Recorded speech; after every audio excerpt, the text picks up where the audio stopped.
Machine आणि आम्ही एक प्रकारचे मशीन बनवलेले आहे. त्याच्यापासून बाटलीचे धागे काढायचे. धाग्यांपासून आपण बाजला, खुर्ची, झाडू अशा वेगवेगळ्या वस्तू बनवू शकतो. ओके. आणि प्लास्टिक वितळवून आपण एक भाग प्लास्टिकचा आणि क्रेशरचे 2 भाग असे 3 भाग मिक्स करून आपण रस्ता सुद्धा बनवू शकतो. अरे वा. आणि तुला आयडिया कशी आली ही आयडिया कशी काय आली? रस्त्यावरती प्लास्टिक जास्त होते त्यामुळे. अच्छा. आणि मग तुमच्या शिक्षकांनी मदत केली तुम्हाला? हो.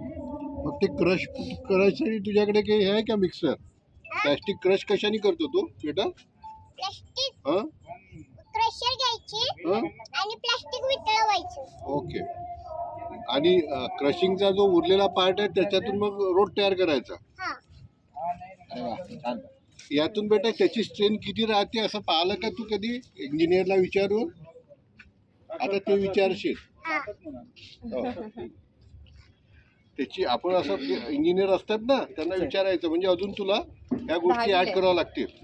10वीला आहे. वा वा. काय नाव तू?